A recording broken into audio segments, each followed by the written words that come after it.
the cameras flashed, the crowd froze.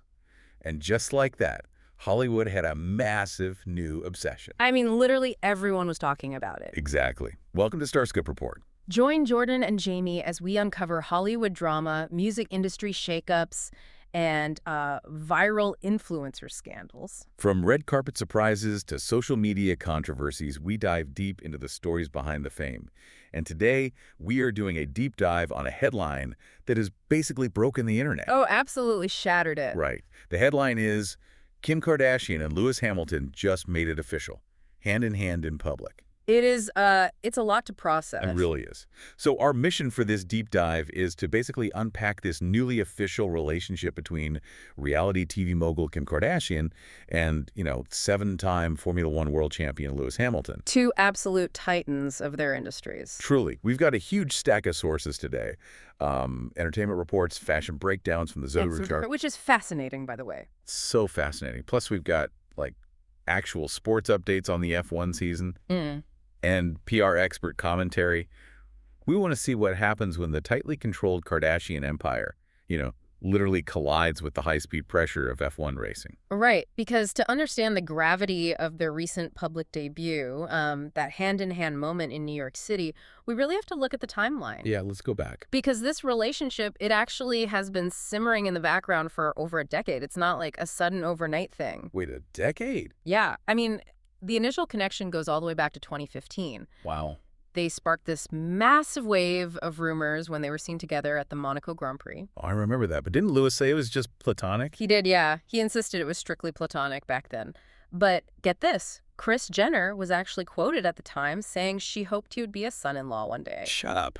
Really? Yes. Talk about serious long-game manifestation. I mean, Kris Jenner rarely says anything to the press by accident, right? Exactly. She totally seeds narratives.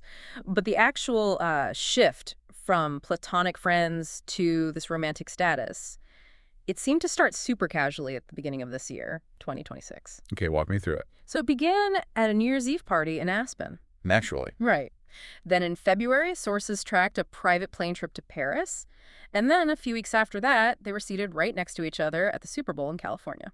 So a very steady, very luxurious ramp up. It honestly felt almost traditional. Like for billionaires, anyway. Yeah, it was playing out exactly how you'd expect. But then, and this is where things get wild, on April 6th, they completely shattered that traditional rollout. We got the hard launch. The Tokyo Drift. Yes. Lewis posted a video on his Instagram. He is whipping around the Daikoku parking area in Tokyo in this bright red Ferrari F40. Such an iconic car. Right. The engine is screaming, the tires are literally smoking, and sitting in the passenger seat is Kim Kardashian. It is such a visceral video. And it ends with this abrupt, violent stop. Kim just looks at the camera, she looks visibly shaken, and she just goes, "That's insane." And Lewis captioned it, "Here we go again. Tokyo Drift Volume 3. The fan reaction was immediate. Oh, completely. The comments section, immediately recognized how deliberate this was. One user wrote, "Don't know what's harder, the drifts or the hard launch." That is hilarious. And another person pointed out that the entire scene looks illegal in 12 countries. I mean, it was 100% designed to go viral. It totally was. It felt exactly like a meticulously directed, high-budget movie trailer for their relationship. But, okay, I have to take a firm stance on this because the optics are incredibly contradictory to me. How so? Well, back in January, Kim was on a podcast talking about her dating life, right? Yeah. And she explicitly stated she wanted a partner with good morals and values, a calm person, dependable.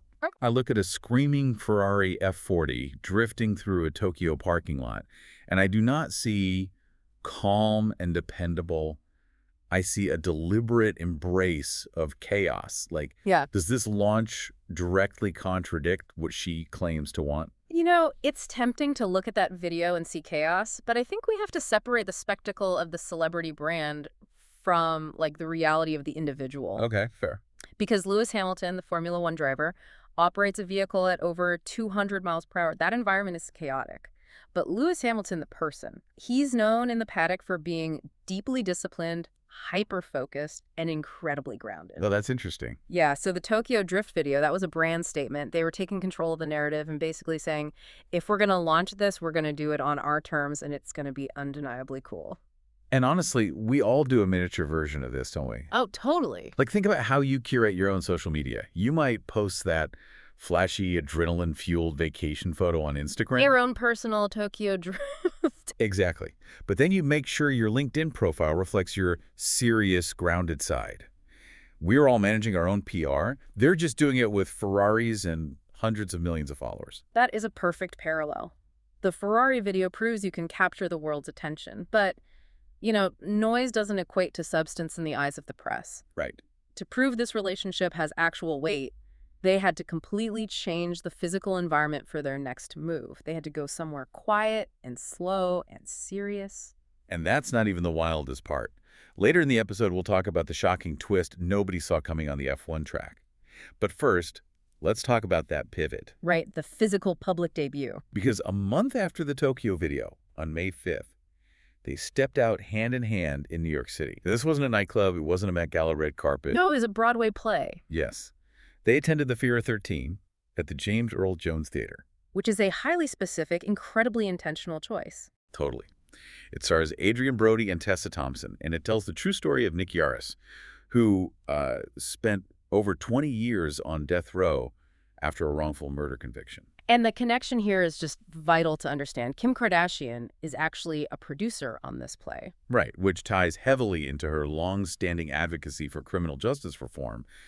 The venue itself is doing the heavy lifting for her brand here. And we really have to analyze the fashion because, with the Kardashians, the clothing is never just clothing. It's communication. Exactly. So the Zoe Report broke this down.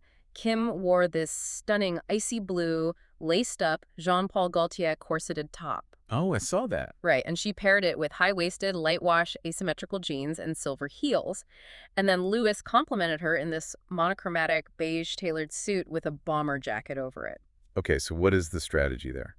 Well, this is where we see the concept of high-low dressing executed flawlessly. High-low dressing isn't just like an aesthetic preference, it's a psychological trick played on the observer. Wait, really? By pairing a custom restrictive couture corset, which is the high, with basic relaxed denim jeans, the low, she is visually signaling, I am elite, but I am also approachable. Wow. It's a calculated visual bridge between high society and the everyday public. And Lewis's bomber jacket over a tailored suit achieves the exact same psychological effect. That is brilliant. Looking at the strategy of this Broadway date, I'm honestly convinced Lewis is acting as the ultimate +1 asset to legitimize Kim's serious producer era. Oh, 100%. Like, Lewis is globally respected, not just as an athlete, but as a cultural figure with immense discipline. By showing up, holding her hand, and quietly supporting a heavy project like this, he's lending his distinct brand of global prestige to her portfolio. You are looking at the exact mechanics of a modern power couple exchange. In the ecosystem of celebrity, presence is an endorsement. Yeah. He isn't just a partner.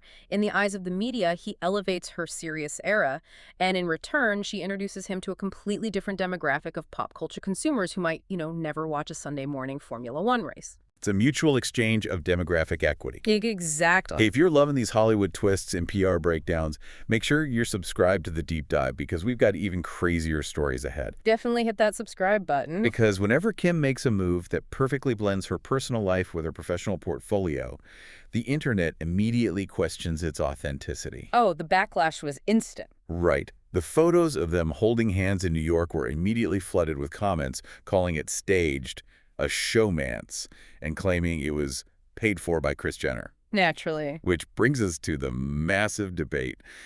Is this genuine or is it highly strategic PR? Could this be the biggest PR stunt of the year? Well, Mike Fahey, he's the founder of Fahey Communications. He offered a brilliant analysis in our sources. He completely rejected the idea that this is a fake contracted arrangement. Okay, why? He argued that the Kardashians do not need fake relationships to generate press. They just don't. However, he called this pairing high profile, high control, and highly strategic. And he emphasized a crucial distinction. Just because something is strategic, that does not mean the emotions are fake. Fahey gave a quote that I honestly cannot stop thinking about. He said, Kim's relationships are chapters, not conclusions.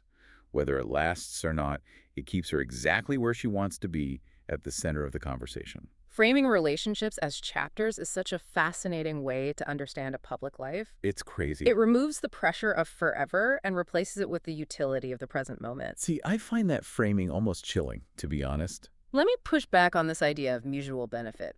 If Kim views her relationships as chapters designed to keep her relevant, does Lewis Hamilton realize he might just be volume 6? That's a brutal way to put it, but yeah. Look at his history. He has never been married. He's explicitly stated that he consciously sacrificed family life to focus entirely on winning his 7 F1 championships. Right. His last major long-term relationship was with Nicole Scherzinger, and that ended over a decade ago in 2015. Is Lewis really ready to write a permanent chapter, or is he just enjoying the publicity bump? Well, you have to look at the psychology of an elite athlete who is 41 years old. Lewis has achieved almost everything a person can achieve in motorsport. That's true. When an athlete reaches the legacy stage of their career, their priorities inherently shift. The intense monastic sacrifice required to win 7 world championships begins to make way for a desire for a more expansive personal life. So you think he's really in it? Yeah, and our insider sources heavily counter the cynical PR narrative. They claim Lewis is, quote, head over heels and has waited over a decade for his dream girl.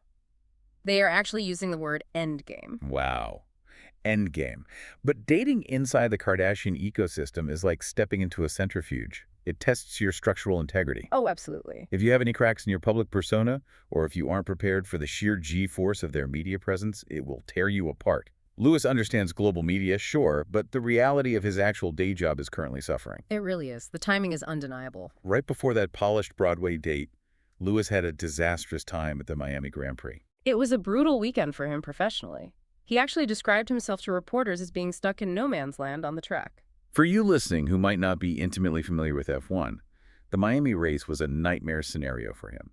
He had a good start, but entering turn 1, he had to take sudden evasive action to dodge a spinning Max Verstappen. Which is terrifying at those speeds. Right. That forced him right off his line. He lost several positions, and then he ended up making contact with Franco.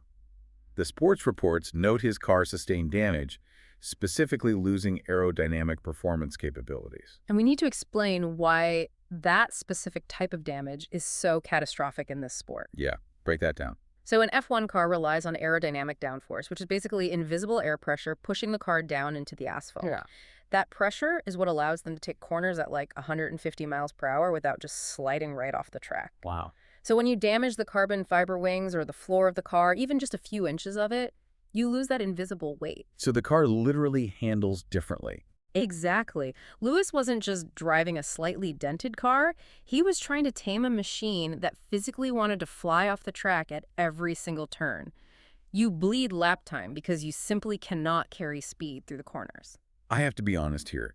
It is impossible for me to look at this timing and not think the Kardashian spotlight is melting his focus. You think so? I mean, you don't hard launch the most scrutinized relationship on the planet, do a Tokyo drift, and then immediately bomb your biggest race in America by pure coincidence.